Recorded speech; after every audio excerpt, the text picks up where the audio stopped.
to do roll call. Mr. Capitan? Here. Mr. Steen?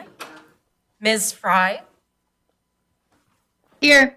Mr. Hagan? Here. Ms. Haugen? Here. Mr. Davison? Here. Mr. Madler? Here. Mr. Grinberg? Here. Ms. Bollinger? Here. Thank you. Next item on our agenda is approval of the December meeting minutes that were sent out by Ms. Hodge. Any changes? Move to approve. A second? Second. Second by Brian. All in favor, say aye. Aye. Same sign. All opposed, same sign. I'm still not in that work mode yet.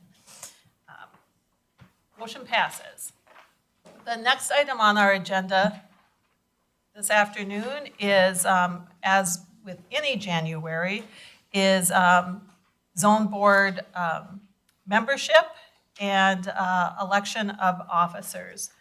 In December, we had talked, two of our zone board members, Dan Madler and Julie Haugen, their term was ending in the end of 2023, and they both submitted and would like to request, and I'm very pleased to serve another term with us. And then we had one vacancy with Michelle Comer's resignation, and I don't see her here today, but Jennifer Starr had submitted an application, and I would going to make a recommendation. Let me give you a little bit of information about Jen Starr. She is the Assistant Director of Educational Justice with Fargo Public Schools. Prior to that time, she did some multi-tier system supports within the district as that district coordinator. So she's worked with the social workers within the school systems, as well as data, trauma-informed and restoration practices. My understanding, our family services department, and I've had the opportunity to engage a little bit with Dr. Starr over the last the week prior to the new year. I had some phone conversations with her about her interests, and she's very interested in serving on the board, plus would fulfill that kind of school aspect in our zone, a variety of members on our zone. Any thoughts, comments,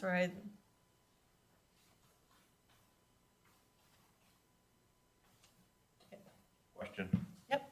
Were there other interested parties who applied? There was two others that had applied.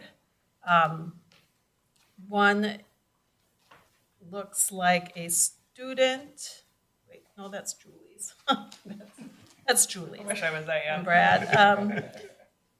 One is from Essentia Health, and another is a student that had applied. And sits on a advisory board with the North Dakota Health Department, it looks like. And the Essentia Health one leads the team with senior process expert in project management at Essentia Health.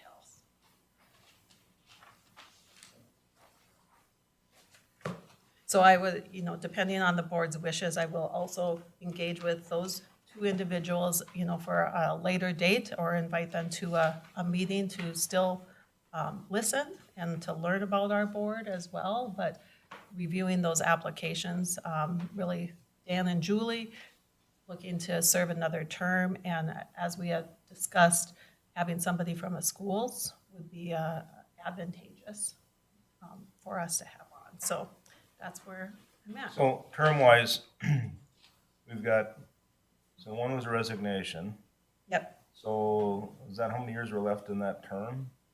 2023 was the end. Oh, So so- this would be the new, it fixed just perfectly, because then it would be 2026, the new terms would be done. Okay, so all the new ones are 3-year then? Yep, all 3-year terms. Any other discussion or thoughts? I think your plan sounds good to me, Gail. I don't Thanks. think you you need action from this board as far as just recommendation to the county commission, correct? I think a recommendation to the county commission, because they actually, what's the term? Ratify or not, appoint the board members. So a recommendation to appoint Dr. Saar, and all three, I guess, for I'll a recommend. three-year term. I will recommend to recommend, that seems strange, doesn't it? But the three candidates you presented. Second? Any discussion? All in favor, signify by saying aye. Aye. Any opposed, same sign. Thank you. And thank you for serving for another 3 years, Dan and Julie. And we'll welcome Dr. Saar in February to our board. And Commissioner Capitan was already appointed at the last board meeting. Another item within that agenda item is we have officers of our board, and in January is our time to address or to elect officers again. I, as the serve as the chair of the board according to the policy and law. So vice chair currently is Brian Hagan, and secretary is Julie Haugen. And I guess I would entertain the board's wishes on anybody interested. I'm sure they're willing to give up on board positions, vice chair. I'm assuming there are no term limits for officers, that I wasn't aware of any. And any reason Julie and Brian would not want to continue to serve? It'd be fine. Gail had reached out to me and I think to you also.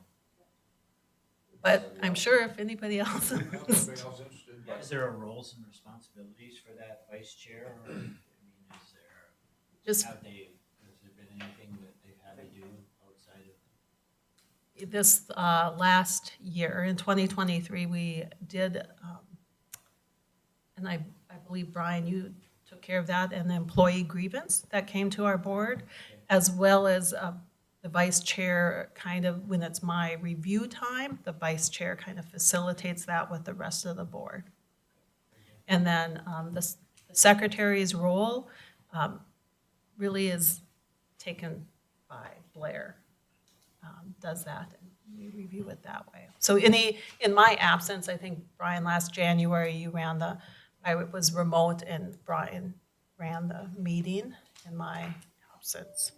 So did I hear, Brian, you're willing to accept to serve another term? Is that what I'm hearing? Because I think I'm done at the end of 24. You know, one of the things that I think I spent the most time on was the actual annual review of the director. And the state's got some defined questions, and based on your roles and responsibilities, you gotta go through that, each one of those, and comment, and we actually got feedback from the other, you know, directors. So, it's a good process, so I think it'll work out well. Any other, need a motion? Go ahead, Rick. I'll move to nominate, I guess, Ryan as vice chair and Julie as secretary. I guess I'll nominate. That's the way to put it. Second. All in favor? Signify by saying aye. Aye. Any opposed, same sign. Thank you. So we got that official business done. Next, we have, and my apology for not getting, with the holidays, it kind of got crammed up, so you are getting a lot of information without enough time to thoroughly review it. My apology, but the zone addendum is in your packet, looks like this. And this is really just an opportunity. We come under the Human Service Zone Unified HR policy that outlines guidelines for comp time. And there are several items that are eligible for zone director discretion. And since zones have formed here in Cass County, we have been following Cass County's practice for payout of comp time and allowed the accrual of 60 hours as indicated in the unified policy. What our addendum, which is the second page, just kind of clarifies that and puts it all in one place for our team members to find and understand. Plus provides that comp time may be held beyond December 15th on certain occasions. In the event of a planned family or medical need, team members wishing to retain their accrued comp time must submit a written request to the director for consideration no later than November 1st. So really kind of mimicking, still following that, but putting it in our addendum so it's in a one-stop shop for our team members. So they know when they go there, it's the human service zone policy, and then our addendum to that. And then we put the unified policy that is on the first page, and the CAS policy is on the second page, and then just our updated wording is the addendum we propose to the board today. So open, any thoughts? So, it's my understanding under federal laws that exempt employees aren't allowed comp time. It's non-exempt. Does- Just non-exempt. This is for non-exempt, yeah. Okay. Did Exempt I- employees. did I miss Is it, that is it on in here? I didn't see it, but I just glanced at it just now. So it's for, so, It's all non-exempt. so what percentage of employees are non-exempt in the county, All in the of service zone? our non-leadership positions would be, They're all hourly. like the child protection workers, the case managers, the administrative support staff are hourly. And so do they hit a Like I said. time clock when they come in, or? They record their time in UKG, which is online.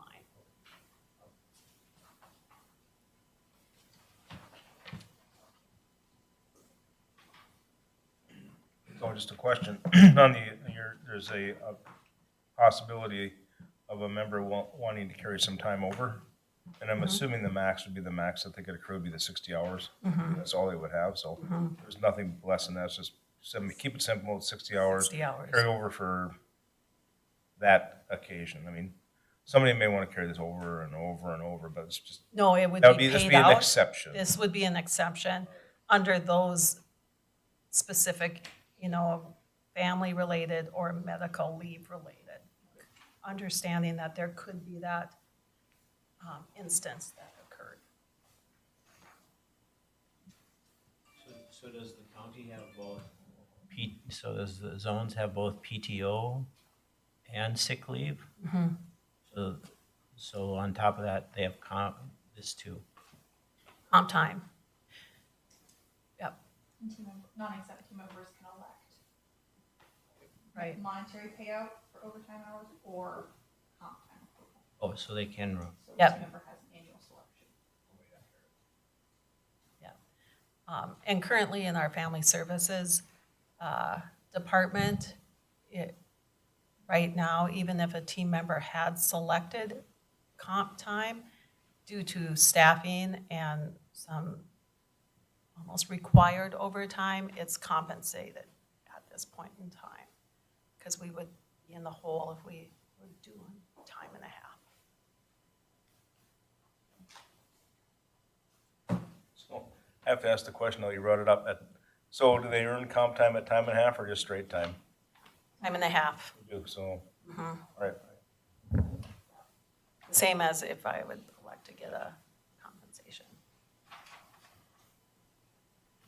You need action on this, I mean, is there anything? The authority is review only, but I think it doesn't hurt to have action, to say we can put that in our addendum, our official human service zone addendum. Other question. Okay. So do all zones then adopt the same policies? Or this be a policy that's unique to Cass County zone? In the middle there, Rick, the Human Service Zone Unified Policy is the zones across the state, the 19 This will all zones be the policy. same for everybody. No, we can, it's up to the Again, I haven't had a director's chance to read all this, discretion. but okay. I know, we follow Cass County's policy Okay. with regards to that. And this is just clarifying that because there is some opportunity to have some director discretion in the human service zone policy.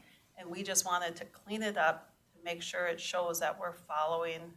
Okay, all right, thanks. Yeah, You each know, zone for- has their own addendum, which outlines specific things that are adopted, so every zone has their policy manual and has an addendum, so this is just for the Cass CAS County, yeah. addendum document. All right, thank you.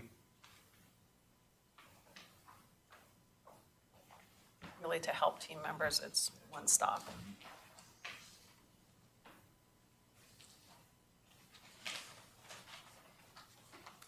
Okay, anybody want to make a motion, just to make it official, we'll have it in minutes. I'll move. Brian, a second, Second. Dan, a second, all in favor, say aye. Aye. Any opposed, same sign. Motion passed, thank you.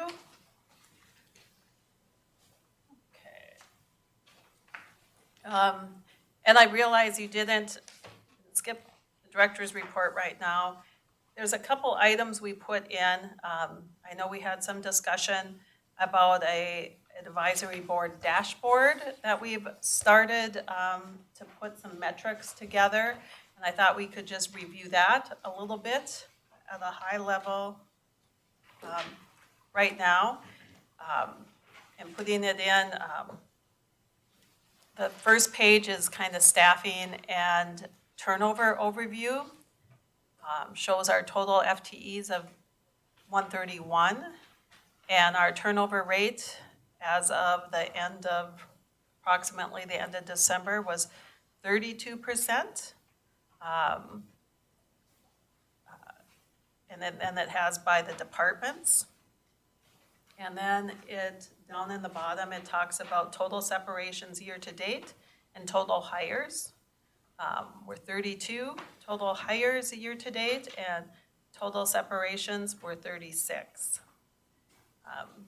One thing that sticks out for me when I think it was this page. No, on the next page is kind of our recruiting details. The one thing, when I first got this, I was like, well, we've made 58 offers in 2023 for positions. If you think about that, that's 58 offers. At a minimum, we're probably interviewing 3 people for each of those 58 offers. That's plus an hour. Rick, you're the mathematician here. That's a lot of time. I was like, wow, that really jumped out. We made 58 offers, 42 of them were accepted in 2022, 16 were declined. And you can see reasons for declinations down below. Some stayed, some took other positions, not a good match, no longer seeking employment. The top half is a little bit about the recruiting details and when we're having some new members start currently. And we currently have 20 FTEs vacant. So we've made headway from 2022 quite significantly, but we still have opportunities to make some more. We have a couple people starting. Was that today? Oh, a couple people starting. Oh yeah, it was today. And then one mid-month. And then we have a offer pending. So we hope that is helpful. Separation details. This, I know we've had some questions, so we're thinking in 2024, maybe these 3 pages as far as recruiting and onboarding can be helpful for the board to get a picture. This gives us an idea where the vacancies are. The end of December hit economic assistance a little tough. We had a couple resignations towards the after our December meeting there. So we totally have 2 that have given notice. What does the hold mean, Samantha? Okay, yep, okay. 2, and then 17 vacant, so a total of 22. And down on the bottom gives an idea of green is economic assistance, blue is family services, and reasons why people have separated.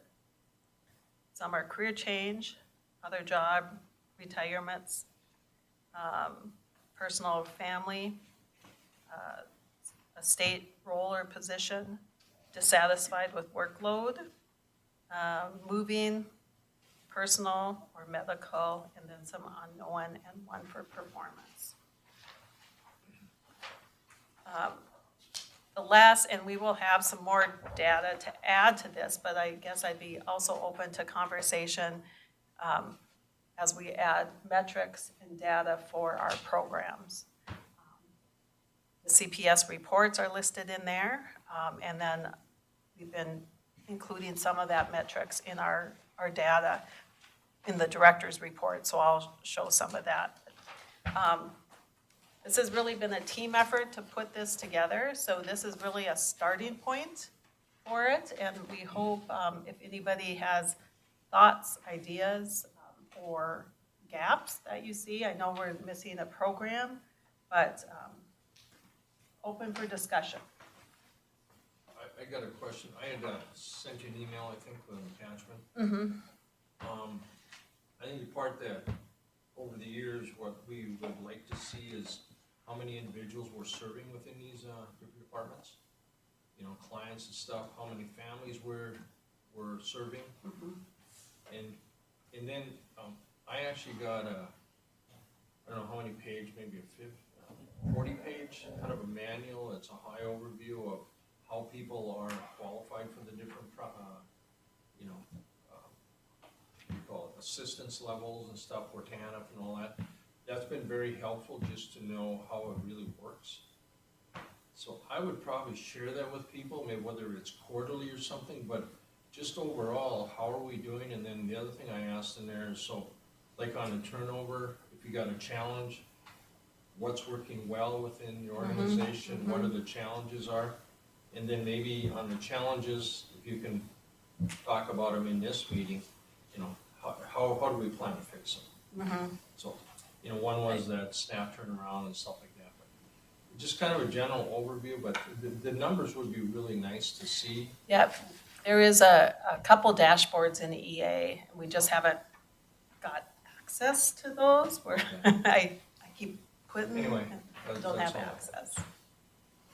And I think some of the family services, that's probably a little different as far as eligibility. You're not necessarily eligible, it's the families that are served through assessments are actually reports that we have to assess. So, you know, it might not be, and then when I get in the director's report, the family services data is a little more specific based on case management and kids and the assessments, A, B, and C assessments on that. So, still a work in progress, but we'll refine it. And Kaya? So do we do an exit interview with people, or is this just a checklist of things that they? Yeah. So is that done with HR? Okay. You can have a choice, HR, myself, both, but we also have a survey, so it's both ways. I mean, I think it's helpful for us to know a little bit. I guess, you know, some of these things are kind of broad, right? And not all people leaving is a bad thing, right? I mean, there's some people probably that it's a good thing they retired. I know of nobody, but sometimes that's a positive thing. So I think it's more important for you internally to understand where the cultural issues are and, you know, what some of these things really mean, what they really mean, you know, as opposed to us. You know, I mean, I think this is, you know, you say career change, well, 6 people. Well, you know, how many people offer compensation for overtime, how many people offer sick leave in the private sector, how many they don't, it's PTA, you know, so there are a lot of benefits, a lot of things that happen, so if you go back and look at people turn down jobs, you don't see money as the main reason, you know, and so, you know, some of it I think is a little bit cultural, and so trying just to, for you to internally understand that is probably more important than for us to really And I think understand we've it. gotten better at having a pulse on that. Right. Especially, you know, I won't talk about one specific department, but I think there's been some challenges with changes, you know, and then people might, in how the programs redesign and that challenge and maybe how that's changed and what their workload was like or what their work was is now much different. You know, and that's a choice that people can make. Yeah, in the school business, you hear about all the turnover with teachers nowadays, and when you look at the real research that's done on it, money is the fourth or fifth number one thing, or the fourth or fifth rated thing. People think it's money all the time, but it's culture, it's leadership in the organization is the major component of why people get out of the teaching. Yeah, I think it's very similar. It can be very similar, for example, in economic assistance with the change in how from case management to process management. New team members onboarding within the last year won't know any different. Former team members know significant, you know, it's a whole different realm on how to do eligibility work. So, you know, you might make a choice to make a change because it's not what I was, you know, used to or want to pursue in the future. So that is a change. And then just the continual change with redesign can get taxing. So I suspect that's a little bit some of the recent, because we were at a pretty good status quo with some of the recent resignations in that department. Hey, I have a question, Gail. Yep, So, you know, being pretty familiar with the economic redesign changes and going from human service case management perspective to call center process management work, when you are interviewing and advertising for these positions, you're advertising for the latter, right? Not the human service, help families, case management kind of work, because the way it is now, it's process management and it's call center work. And so, you know, and speaking to hiring people who want to do that latter work and not the previous work, you know, we need to really be upfront about what the work is. correct. And it's eligibility. Currently, our zone, we're not hiring for the call center or the customer support center. Let me get that right. So we're hiring for eligibility workers or support staff, and it's really reflective of eligibility work. So you're exactly right, Carrie. Gail, Okay, thanks. Yep. Carrie's done.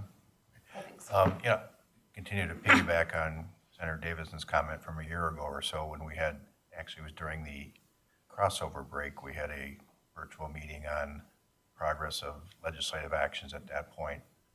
And, you know, I remember Kyle saying specifically, this is going to be a year, a work in progress and take some time to get the wrinkles out as we go forward.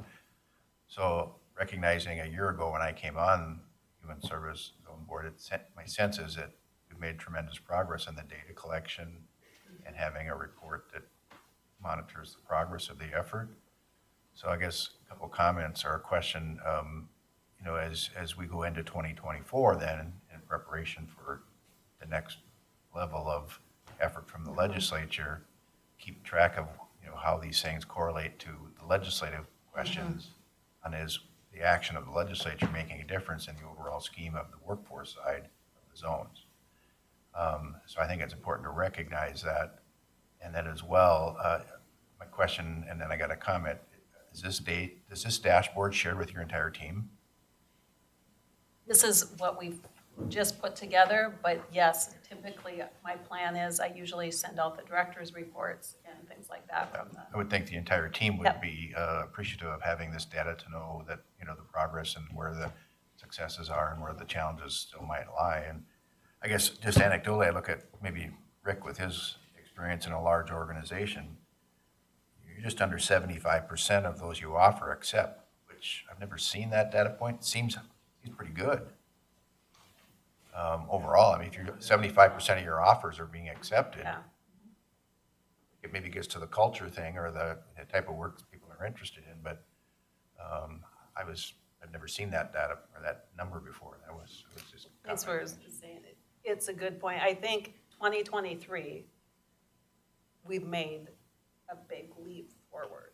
You know, we still have ways to go, but thanks for bringing that up, Tony. Because there are things that have changed culturally, even though if I'm here every day in my seat and I've been here for 20 years, it might not seem that, but those little mesocultural changes sometimes don't be reflective, but this information I think does show that. And it's a good point to bring that forward, to be thinking about that for the next legislative session, and work with our fellow zone directors to bring that forward too. I would just add, beyond the employment data, you know, I'm happy to see some about the people being served. I see in your director report, the family services data information. Do you intend to put that in this other report then Yes. monthly? I think that's the kind of information that's helpful to us as I look at, and you're probably gonna talk about that attachment B in the packet. You know, it's not just the numbers, but having the side-by-side year comparison to say, and then you call out to us that youth placement is down 27%, because the numbers often don't mean a lot to those of us who don't work in this every day. But to see the trends and then to talk about how we can address is helpful. So Yep. more of that would be.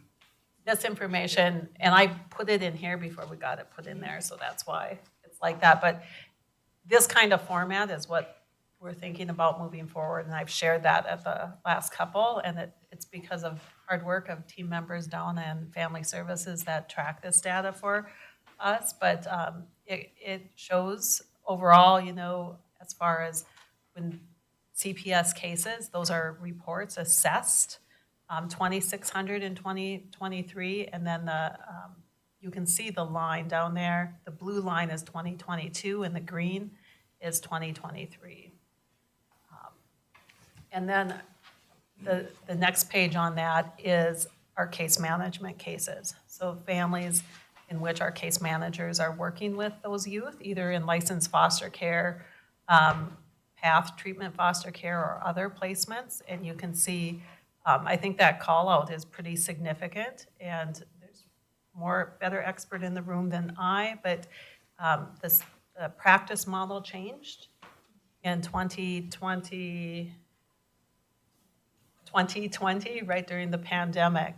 And I think some of the practice model in family services is reflective on that decrease of children in foster care or they're in home. And that's coming to fruition with that. The other aspect in that director's report, and I know we've been talking about this since August, we're still working with our state partners in stabilizing our family services department with regards, but I think the call out on that is caseloads are down 51% since we started working with our state partners in stabilizing our department. We have two CPS positions left open. In August, I'd have to go back and look at the org chart. We have 11? Yeah, something like that.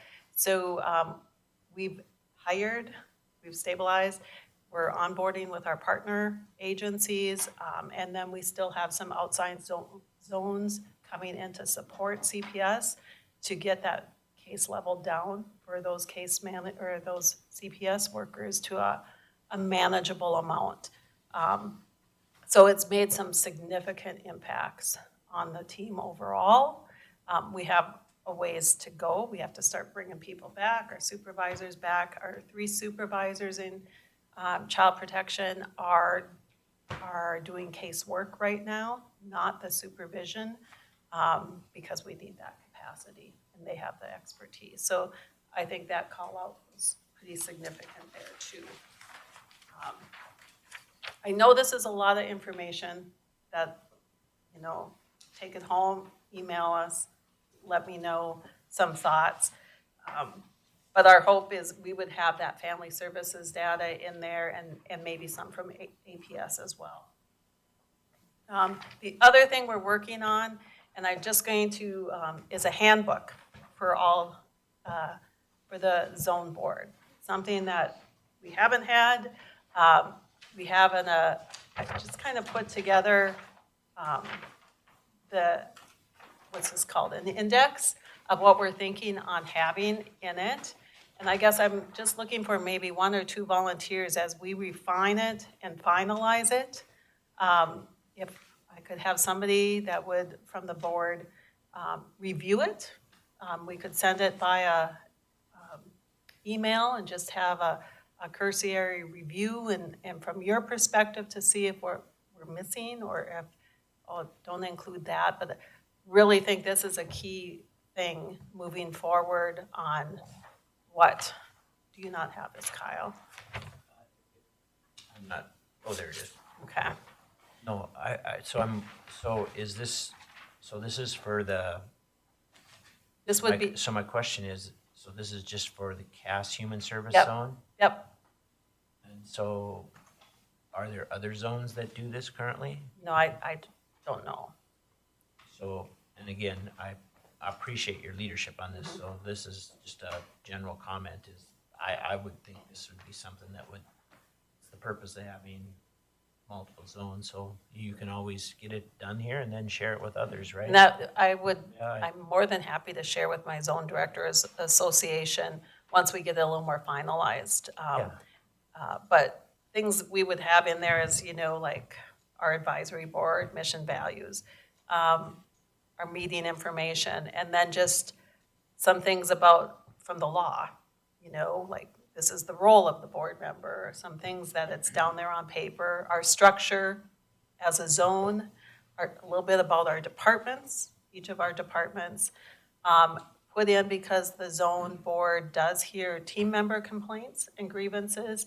But I thought it was also important to maybe include, even though the board is not part of that, the client complaint process. So you would have knowledge of that in case somebody reached out.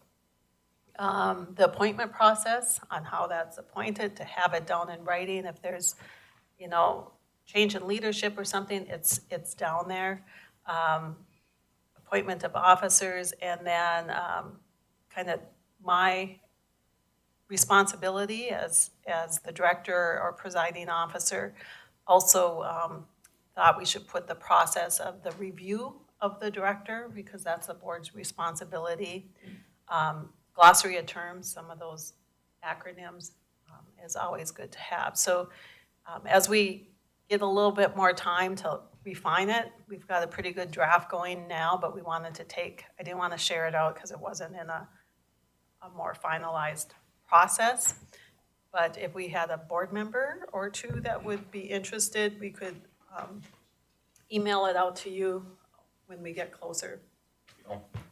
Looking around, I'm one of the few board members without a full-time job, a real job. I'd be more than happy to Okay. do some of this. As one. Thank you. Or another one, that'd be great too, I think. Okay. I'd volunteer to help with that as well. I mean, I'll let Rick start and I'll just do a little bit at the end. Okay. Edit the edits, perfect. Yeah, and it's good, because maybe it's something, like on a board member perspective, you might have something. So thank you. Thank you. And I just want to comment, I think it's a really good idea. So I appreciate all the work that you put into it, so. Well, it's a team effort of admin, so it's surely not just me. The director's report is fairly short this month, because this meeting popped up. Okay, thanks, Rick. You can read that through. I did include the the Zone Directors Association in the beginning of December started a strategic planning process. And we had a strategic framework that we worked around. So we're developing some 3 recommended goals and how we can, as a 19 directors together, work together and refine those goals and have kind of that chart moving forward. So attachment A is those items. December 12th, we had a team member appreciation event, and there's some pictures there from the holidays and some of that. But one item I really want to share, right now we're, after a lot of consideration, and I want to introduce Carissa Cowley, who's in the back of the room. Carissa Cowley is our Family Services Manager that accepted about a couple weeks ago. I don't remember the exact date. Carissa's been with the agency approximately 22 years. About 7 of those have been in a supervisory role within our department. And I'm really pleased that she's stepped up to the plate and accepted the position of manager, and looking forward to working together as a team to keep on that same trajectory that we are in strengthening everybody in that role. So you'll be seeing some of Carissa here because we'll do a program spotlight. Really want to talk a little bit about maybe a case study on some of those, what we've experienced now, and to think about some opportunities or what are some solutions, or for the legislature of some older youth that are kind of no placement options for them. So hopefully we can bring that to you, and I know there's some ideas maybe with housing, or how as a community we can come together and maybe come up with some options, and really rely on the board to help guide and make some impact in that area, because we're definitely seeing that for a long time now. It's impacting our department quite significantly. One other kind of on a happy note, on a happy note, there's a team member in our Family Services Department that always coordinates holiday gifts for youth that are in our care. And I want to, she does it, there's been about 7 outside community partners that have partnered with our department in getting gifts. 75 or 76 youth were served this last holiday, and including 8 team members of our zone helped get gifts for kids too. So we kind of opened it up within our zone too, and saying sometimes you as a family or a family member or as a family, you want to do something to give to others. So that was the first time we opened it up to our zone, and people stepped up to the plate. So some happiness was brought to many kids, and the community partners really stepped up this year to offer that. What am I missing? I think that was it. A quick question, Gail. Just remind me, on the budget update, so your fiscal year is what? Our fiscal year with the county ends December 31st. So the state is, Yes. it's budgeted out July 1 to June 30th. Right, but we do it, so we will do a recalc with our state partners in a couple months. We just met with Jason coming to the year end now. And this is the end of November, because we don't have the actuals from the county by January. No, and I was just trying to figure out how that all works in my head. Yeah, so. this is based on the county's fiscal year, not the state's fiscal year.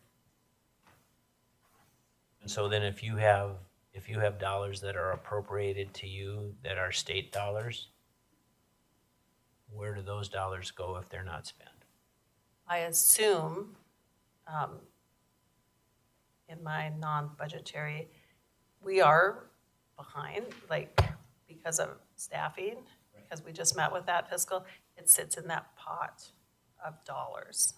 So At the 450, 457 fund? Fund? Yeah. I wouldn't think it's, I can't answer that it's not mingled or used for something else. I think it would have to sit in that fund. You know, the human service fund. Neil, I got one more question. You talked a little bit about that shelter, we talked about that on the side too. There's other cities that have those shelters, you know, they're fairly controlled, like you and I talked about. They're hooked to a Y, but they're got staffing 24/7 and stuff like that, so. There's probably some other really good concepts out there versus trying to create our own again, or working with other cities, whether it's Grand Forks or whatever, but. Yep. And you're probably down the road quite a ways, but. Yeah, I think there's definitely opportunities for conversations, because there's spaces out there. There's definitely spaces. It's to figure out how, who, and the funding behind it, Yeah. and the people. So, anyway, there's a lot of opportunity there, Anything else? Well, wish you all a happy New Year, 2024. And if there's no other business for the board, I motion to adjourn. Is there- I don't know, can I do that? I'd move to adjourn the meeting. Second. All in favor? Aye. Aye. Any opposed? Thanks. Thank you.